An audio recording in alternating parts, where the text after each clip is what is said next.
Hello, welcome everyone. My name is Piotr Kozłowski, and it's my pleasure to welcome you to this short presentation on Persian Tower of, which is the rules of being polite in Iranian culture. I'm not myself. I'm not a native speaker of Persian. I'm not Iranian, but I've spent quite some time living in Iran. So I had quite a lot to observe and hopefully to share with you. Let's start with the etymology, even though the etymology is not the meaning of the word. So ta'aruf is originally an Arabic term. In Arabic, ta'aruf means knowing each other. But in Persian, it has very different specialized meanings. Though I would say that that knowing the root meaning helps a bit in understanding what is the function of ta'aruf. So ta'aruf means to offer to share food. So imagine that you are traveling in a train and there is another person in the same compartment, and you want to eat your food that you prepared for your trip. So before you start eating yourself, in Persian, in Iranian culture, it is customary to offer to share. So this action, this offering to share food is ta'aruf. But so the other person will probably decline the offer, and this is ta'aruf too. Because ta'aruf in general means comprises all the norms of proper, polite behavior, social etiquette, including greetings and other expressions of courtesy or good manners. Okay, so this is basically what ta'aruf is. It follows a couple of basic rules. Perhaps the most important is that you are supposed to be self-effacing, self-deprecating. Not to speak of yourself highly, but to belittle oneself. One particular example is that sometimes you use as pronoun, you use the word bande, which literally means slave, and you use it to mean I. Okay, so not I went, but the slave went. Okay, conversely, you talk yourself down, but you talk up your interlocutor. You appreciate them, you elevate them, you make them feel important. And also the same goes for the people who are not present. You talk highly of people who are not there. This is all to maintain, to preserve mutual respect, which is a very important cultural value, ihtiram in Persian, and also face. There is this concept in Persian, literally it's oberu, so literally water of the face, and it comprises social good standing and feelings of self-worth. So basically, when you're talking to anyone, you try to preserve your own face and the face of your interlocutor, so as nobody is put in an awkward position. Another rule of ta'aruf is that the communication is indirect. There is a difference between literal meaning of an expression of what is being said and an intended meaning. But because both sides are very well aware of the convention, usually there is no misunderstanding. Yet another important feature is that there are many ta'aruf sequences, by which I mean there is a greeting and a counter greeting, as if in a chess. That in a certain situation you are expected to say something, and the other person is expected to answer in a particular way. But this is quite automatic. Sometimes it feels even automatic. But moving to something more concrete, the linguistic norms. The basic rule is in Persian is that plural is polite. So, for instance, when you are being polite, you are using the second person plural pronoun shuma to refer to one person. The singular pronoun is to, but you use it only in familiar context, and with strangers you use shuma. Okay, so this is not very different from the way, for instance, French or Russian works. But In Persian, the same rule goes for all persons. So if you are being polite, you actually you avoid using the word I. You say we instead, or you say bande, which means slave. But if you're not at that extreme, you may say mo, or so we in place of I. And more importantly, when talking about somebody else, somebody who is not present, the third person, instead of normal pronoun u, which means he or she, you use plural pronoun ishon, they. So this is more respectful. In terms of direct address, usually you address everybody by words ogo for men and honum for women, which are honorifics, originally respectively Turkic and Mongolian. But interesting thing, so this means basically sir and madam, more or less. But what's interesting is that there are a couple of levels of extra politeness you can stack up on them. So you can say, for instance, sarkar honum or jenobogo. This is more polite than more polite form of address than just ogo. And for people, for religious people, or for clergymen, you would say, or for elder people in the age that suggest that they may have gone on pilgrimage to Mecca, you use the honorifics hojogo or hoj honum, which mean precisely that they are hajis.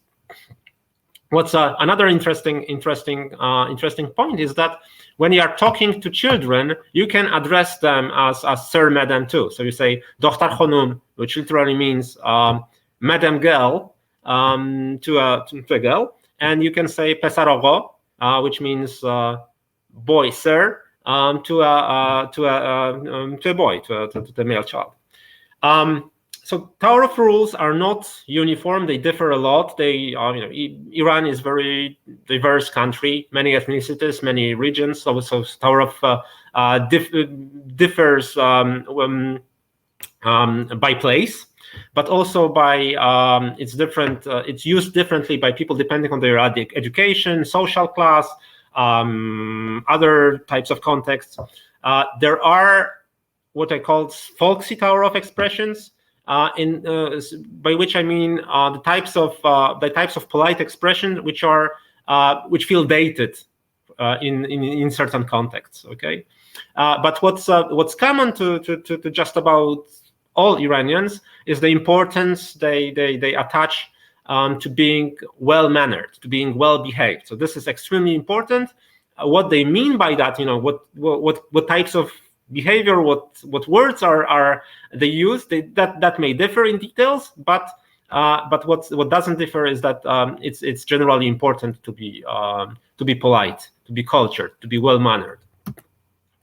Okay, it all starts. Every conversation starts with a greeting. The basic greeting is salam, which is it means peace, and then it's very famous Islamic greeting. You can also have it's fuller for salam alaikum, but this is more used by people who are more religious. You can have various words relating to time of day. In particular, I think the one that's used most is sabah khair, which means good morning. But you can also, and I think it's quite quite interesting. You can be indeterminate. You can say wacht b'khair or wachtetun b'khair, which means basically your time be good. So those are the generic greetings for all occasions. But there are some more specific ones. For instance, if you meet someone who is doing some work, some kind of work, apparently he's working, he or she, they are working, you can greet them with khasta naboshid, which literally means don't be tired. And the one of possible answers to that is zende boshid, so be alive. And zende boshid is very multi-purpose, universal greeting on its own. So it's not only an answer to that. Okay, so after greeting, another basically obligatory part of every conversation it's what's called ahval porsi. So literally asking about condition, basically asking how are you. So there are different forms. Basically, in chatur hastid or chaturit, you can shorten it. Basically, how are you? Are you well? Right? And the three elements of almost every response are thanking God. So you say something, Khuda ra shukr, thanks be to God, or Alhamdulillah, thanks be to God. You thank the interlocutor, merci, mamnoon, mutshakira. Answer, you say, I am well, so khub hastam, khubam, merci. And then you pose a reciprocal question, Shuma chaturit, and what about you? Are you well?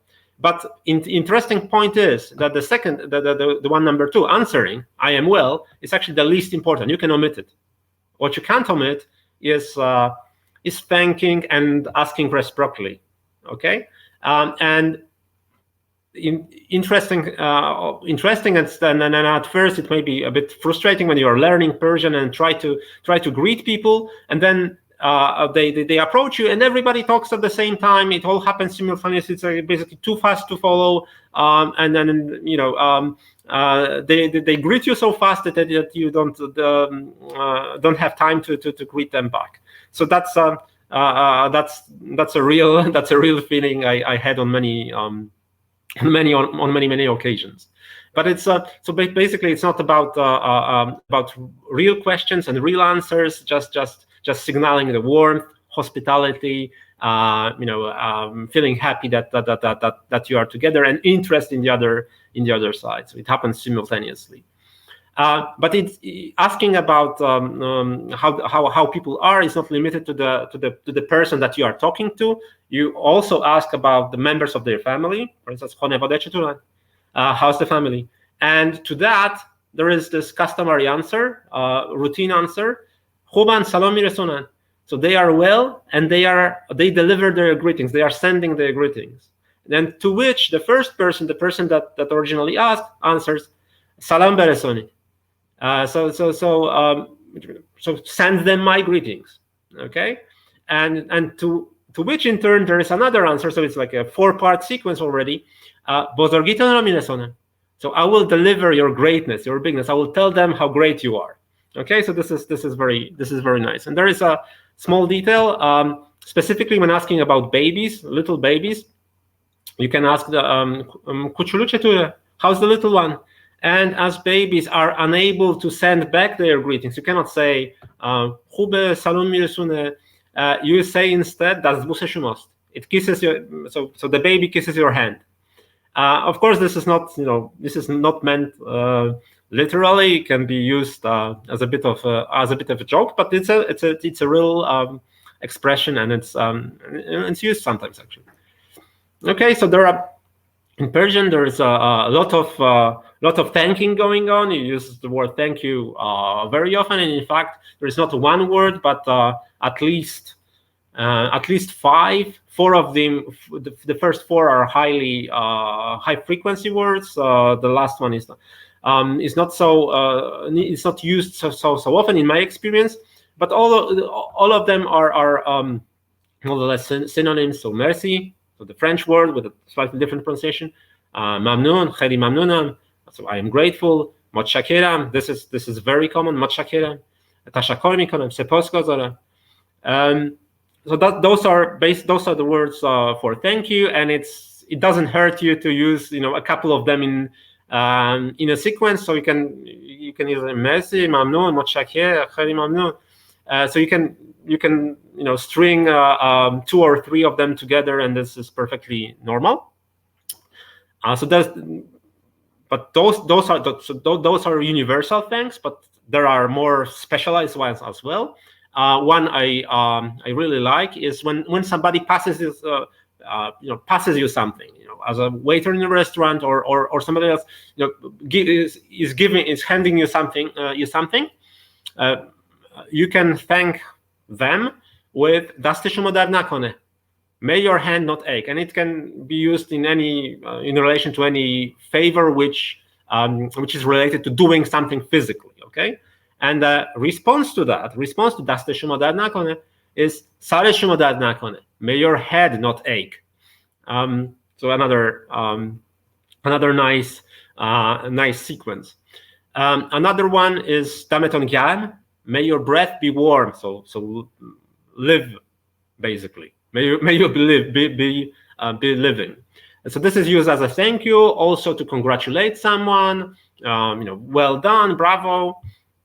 And the answer, one of possible, many possible answers, but one of most used answers to questions, not questions, but to thank yous, is hohesh mikonam. This literally means I'm making a request. Hohesh is a request.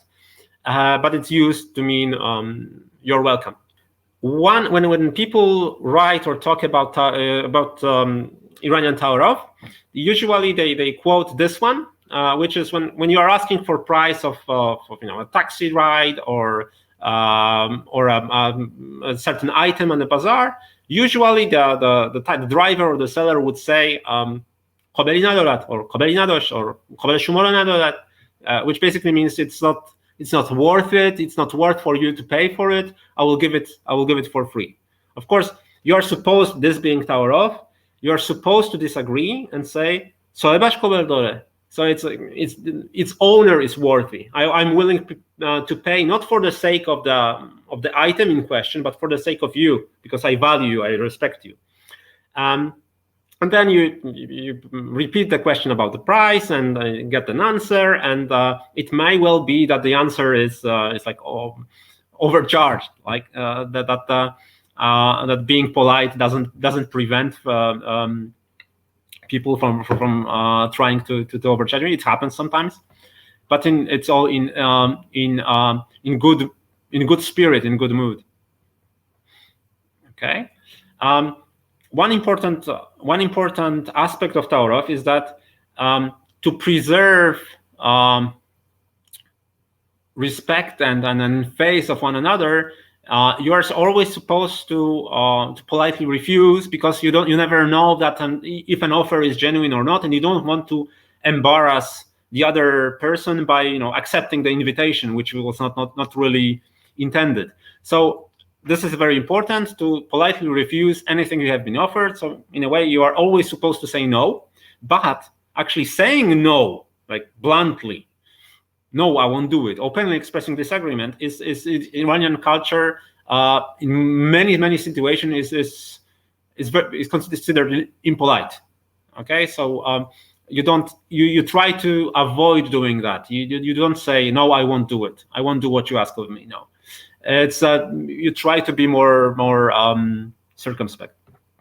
But what you can do if disagreeing with someone about a certain fact is to say اختیار دارید. This literally means you have the right. اختیار is it's right, prerogative. So اختیار دارید, it means you have the right to say that, and it's what's implied is, but I don't think it's the case. So I disagree with you. So this is a very polite way, a Taorov way of saying no, I disagree. And actually, that's if somebody compliments your Persian, I mean, you're learning Persian and then you're talking to Iranian, and they are saying, wow, your Persian is really good. And if in response you say اختیار داری, which means no, I know it's not good, then the chances are they will be really surprised, and they would appreciate your knowledge of Persian even more. So in that way, knowledge of Taorov can serve as a sign of real language mastery.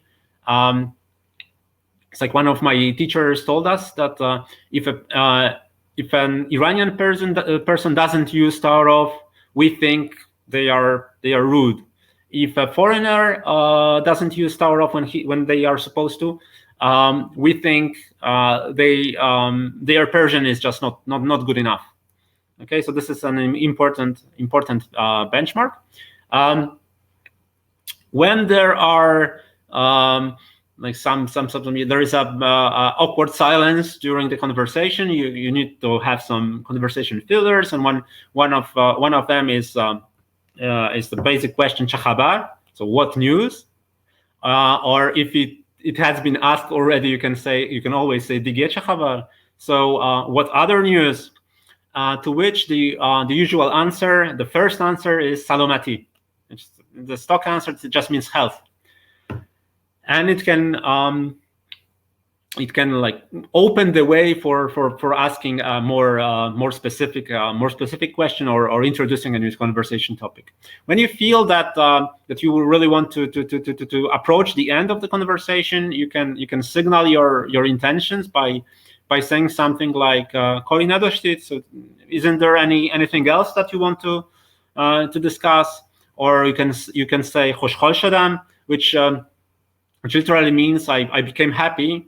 So it's been nice to talk to you. Okay, so which means okay, it's getting over. Okay, the next stage is asking the permission, the interlocutor's permission to leave. So you can just say "Boy Jose," so with permission, or something more elaborate. I get it. Jose has man has misha. So if there is permission, I will now excuse myself. The actual goodbye is relatively simple. Most used expression is Khuda Hafez, which basically means God be a guardian. It also has a pure Persian version, Khuda Negehdar, which is slightly less used, but still. You can all say other things. We'll see you soon. I hope to see you, and so on. But so that was the basic blocks of a regular conversation, from a greeting to the goodbye. But for more specific situations, there are many flourishes, many sequences of nice polite expressions. For instance, if you want to invite someone over, you can say something like "Qadametun roye cheshm," so your footsteps upon our eyes. Or "Cheshm bero hastim," we are eyes upon the road, so we are looking out to see at the moment that you come to visit us. And to which usually you would answer, you try to politely decline the invitation, and says you will say something like "Mozohem nemisham ki," which is basically I'm afraid I will cause you trouble. And to which in turn you say something like "Morohem hastin." Morohem basically rhymes with Mozahem, and Mozahem means troublemaker, something like that, trouble giver, and Morohem means grace bringer, something like that. There is a very interesting expression which is trips you off if you try to understand it literally, because Iranians say "chashm," which literally means eye, to mean okay, yes sir, I agree, I will do it. And to this, and as well as to all the others expression with the word "cheshm," which means eye, the right answer is "cheshmeton." One of the stock answers is "cheshmeton bibalo." May your eye be without fault. So this is nice, nice little linguistic flourish. When somebody returned from a trip somewhere and you want to ask them how it was, you say "Safar chetur gozasht." How did the trip go? How it went? And the normal answer is "Khosh gozasht, joye shuma kholi bud." So it went well, and your place was empty. So the only thing I was missing was you. Okay, so this is being polite. And if in turn you want to be extra polite, you can say "Duston vejoyem." It's like friends in our place. It's like it's not me who is worthy to be there with you, but your friend. So again, a couple of stages of this exchange, this sequence.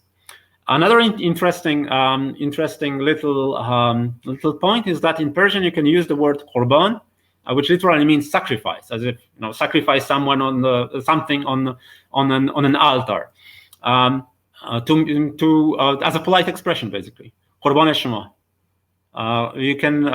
You can say "Bala Qurban," so yes sir. So this is this has no literal meaning used like this. It's just a sign of politeness, and this is one of those expressions which are not fit for every occasion. They are a bit folksy, but they are used very often. You can use them in a more elaborate way. Korbanet beram, may I go to your sacrifice, or fadot sham. It's another word with the same meaning. Fado and korban are synonyms. So fadot sham means may I become your sacrifice. Okay, so one of the most important things about Taorov is that it becomes meta in a way, because everyone wants to appear genuine. Okay, not conventional. You're being polite, not for the sake of being polite, but because you really like the other person. Okay.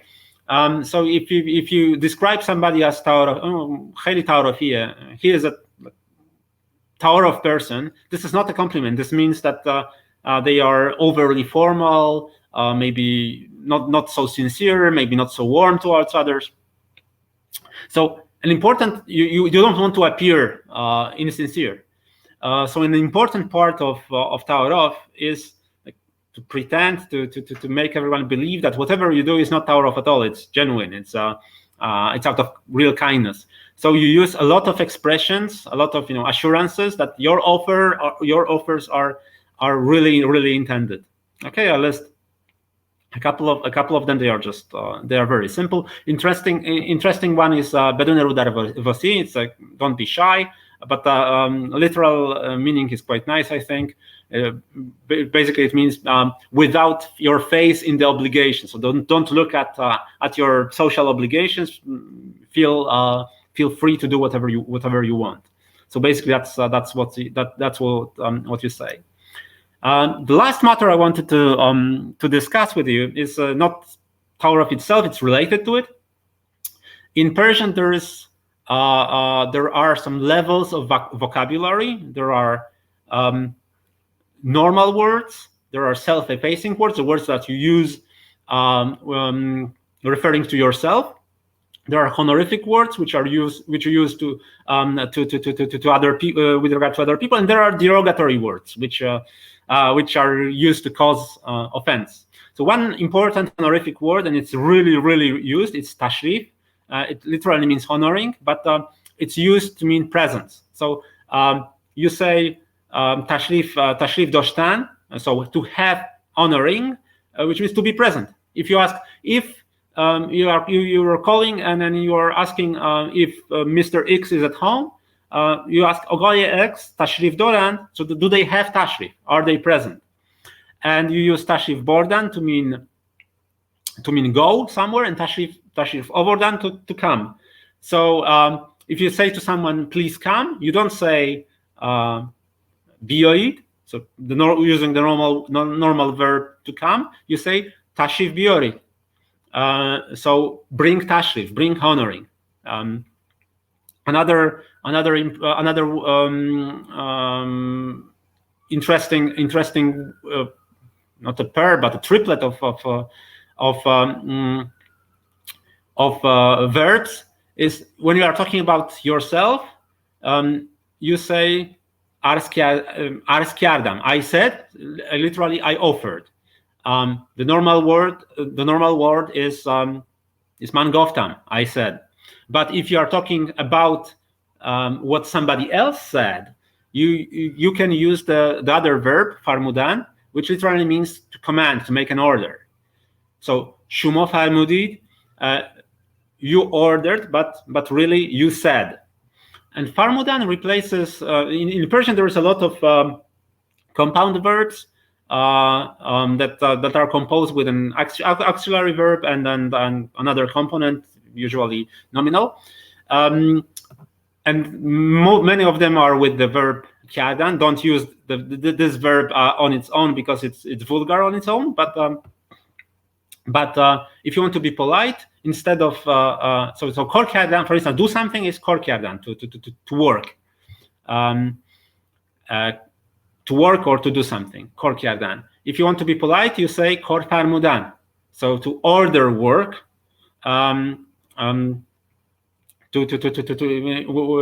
literally. But this meaning also has a derogatory equivalent, which is qalat khiyadan. This literally, qalat literally means mistake, but qalat khiyadan doesn't mean make mistake.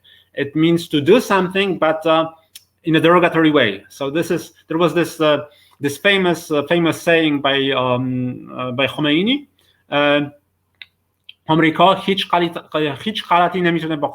So basically, the USA cannot do qalat, but it is translated as America cannot do a damn thing. So basically, qalat khiyadan is do a damn thing. Okay, so there are other derogatory verbs. Some of them are quite puzzling. For instance, I don't know why. You can use the verb kuft khiyadan, which literally means to do syphilis, to mean eat. So it's a derogatory way to refer to eating. And what's quite interesting is that even though on the whole this Taurov is a very formal system, it can also be used because everybody is familiar with it. It can also be used creatively, so people can play around with it, and there are many linguistic strategies for showing intimacy, because it's like because we are to show that we are so close that normal rules do not apply between us. So, for instance, you can go over the top with Taurov, that would make normally would make people embarrassed and feel maybe mocked, but between friends it can work for comical effect. You can pretend to take Taurov expressions literally. So for instance, when I say somebody says so my home is your home, you can in jest, joking, you can say, okay, so if you're giving me your home, just go out, I will stay.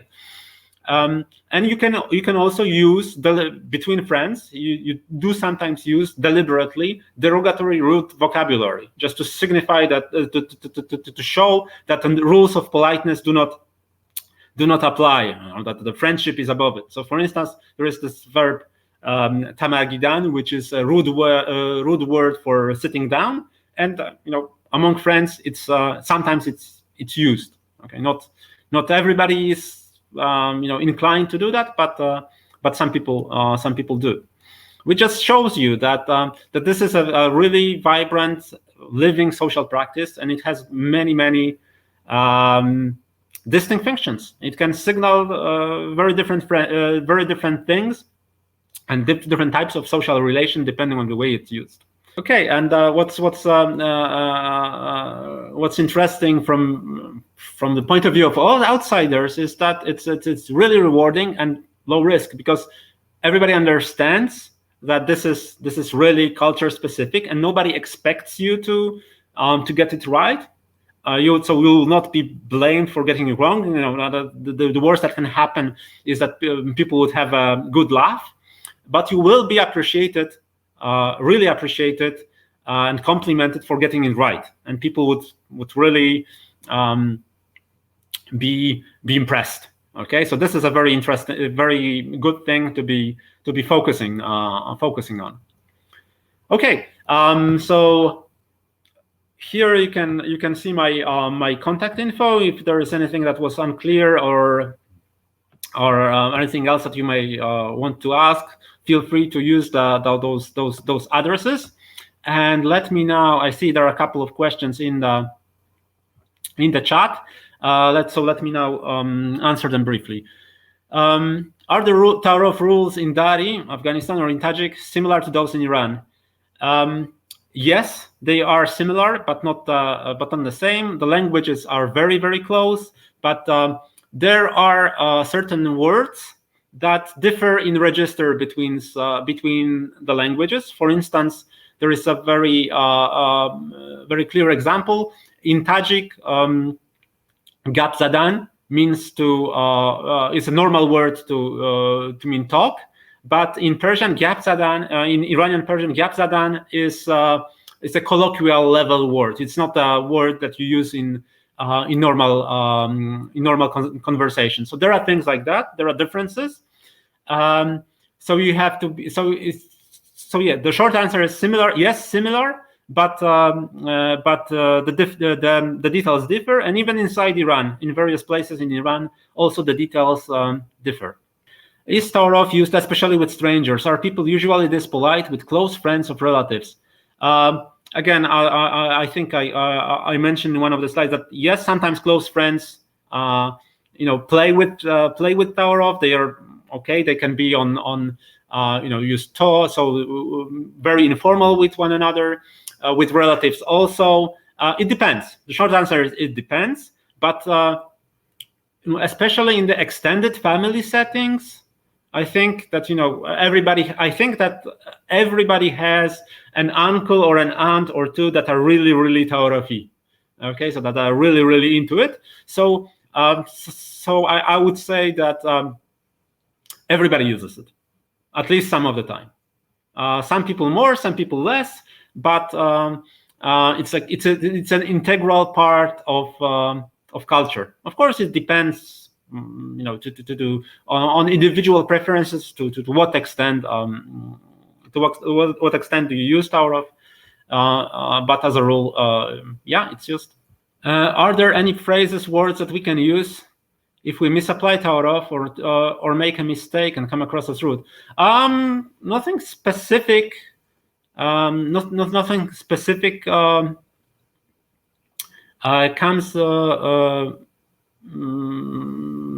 into mind. Just you basically you say you're sorry, which is the word is just bebachshit. One thing to avoid is basically the verb I mentioned, khalat kiadan. So you don't say. When you want to say I made a mistake, you don't say khalat kiadan, because this is actually a rude expression. You can say اشتباه کردم, اشتباهم بود, اشتباه گرفتم, various different phrases. But again, if you are a learner of Persian, really people will cut you a lot of slack. That they will not expect you to really apply Taurov consistently and well, and they will be extremely happy when you manage to do that. Okay, so if there are no other questions, I thank you for taking your time to see this talk. Enjoy the rest of the Polyglot gathering, and see you soon. Thanks.